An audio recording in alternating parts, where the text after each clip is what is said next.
Yeah, like we were doing like radio interviews and like print media. It's like what? Like Twitter, like there's no Twitter or nothing. We could have been like, we're in town, like let's have beers, but we couldn't do that. And then all that stuff came out as soon as we were canceled, and it was like too late for us to use it.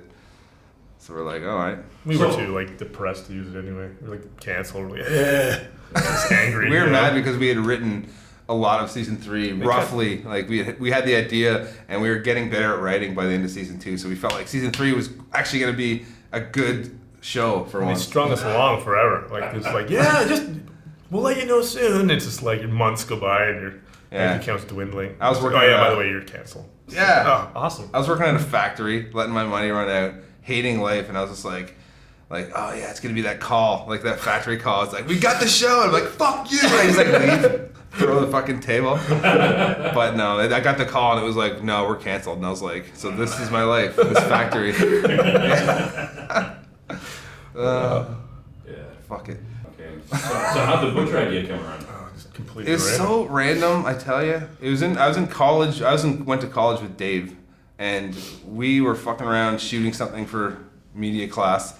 And he put on a wig, I put on a wig, and I'm like, you look like a fucking Polish butcher or something, some random thing. And then he goes, yeah, you're my son Ricky. And then we just started like riffing on that stupid idea.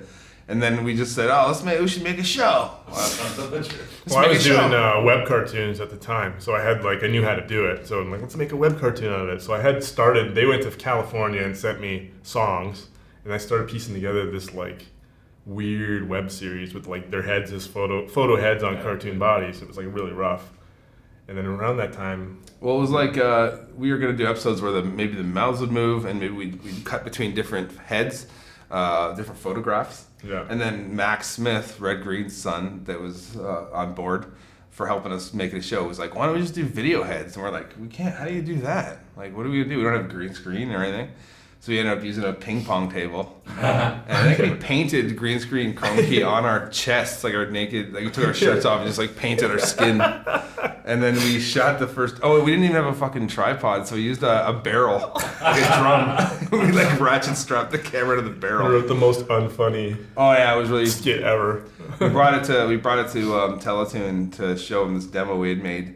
And we meet with a girl, and we sit down. It's just there's some presentation just ended, so it's some dirty table. If we put the laptop down, the power goes out in the hall. And they were like, she's like, I just gotta go. And I'm like, no, we'll show you. It was like really rushed, remember? Yeah. And then we finally played it for her, and she was like, it's not funny, but I like the look of it. We'll talk. And she like left, and then that led to her eventually saying, we'll pay you some money to make another one, like a real one, like a 10-minute demo, proper. So how did you guys get funny? Or I guess you did, and that's why you're... Yeah, it was all like on our own, like just doing it ourselves, and Steve Smith from Red Green was helping us bridge the gap to because we never done a meeting with a production exec from a network or anything, so he kind of went and vouched for us and got us in the door, and then I think we gave them two different demos, and they liked the look because it was weird and different.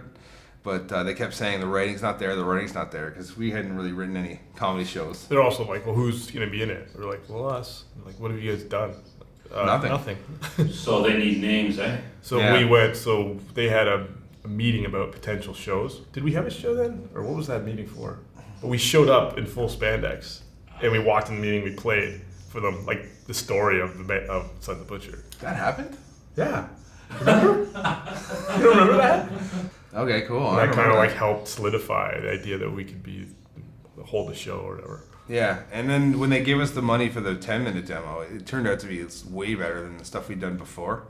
I think you animated the whole thing. Me and Jason Ziebarth. Yeah, and it never looked that good again. That's the funny part, is that demo was the best it ever looked. And then when we got the show, it was out of his hands. He just did the main drawings, and then an animation house would animate it. Well, they're cutting corners, I guess. Just the production schedule, so it was tight. Intense, right? They needed because we spent a bunch of time shooting. Normally, animation you have like a year to just do animation. We were like shooting heads, and then that took 3 months or something. Then it went to them. So it was like a combination of live action and cartoon, which just took way longer. And season 1 looked a certain way, right? It was kind of shitty Flash look. Season 2 got better, and then fans were like, "What the hell? Like it looked better season 1." They liked the shittiness. South Park, I guess. Yeah. You know, we did that live action special, and it was us on tour, and it got pretty good ratings. I think it did better than the cartoon, but it aired on the May 2/4 We always weekend. got like half decent ratings. Like we always like matched South Park a lot of times. Yeah. We were led in by Family Guy. It's Robot Chicken. I think Robot Chicken was after. But there was a significant dip. It was like Family Guy, Sons of the Butcher, Robot Chicken. They were like, look at this. This is bullshit. They're shit, but you look at the other networks, like South Park was usually pretty close to ours.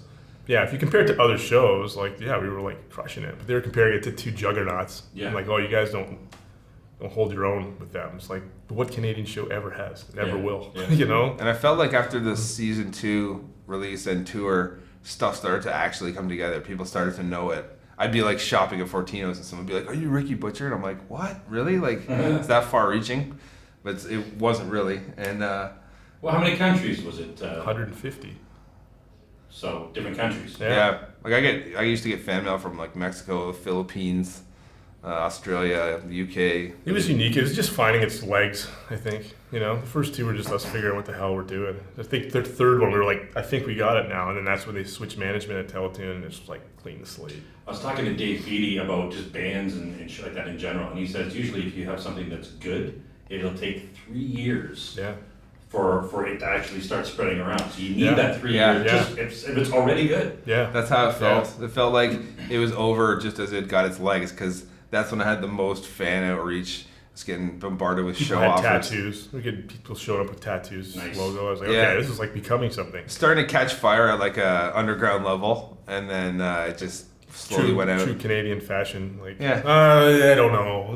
You know, it's like, Looking back though, I'm like super happy that we were absolutely like given the chance to do Oh, season yeah. 2.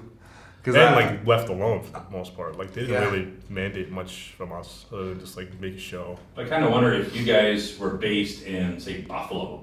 You know what I mean? Canadians might be viewing it a whole lot differently. Like, Yeah. oh, look at the show, you know? Yeah. Oh, they're Canadian? Yeah. Oh, they're from Hamilton? Nah, fuck that. Yeah, that's kind of the vibe. It's Like like, the oh, it's Canadian mentality, shit, yeah. We 3D modeled Hamilton for Sons of Butcher, like all the major like York Street Bridge, the City Hall, a lot of sites, even the factories district here. It was all in the show, but like no one ever noticed or gave a fuck. Like Hamilton was never like, oh, this show like, you know, it's I don't think representing our anyone city. knew. It's like, Yeah. no, We were fuck just- you.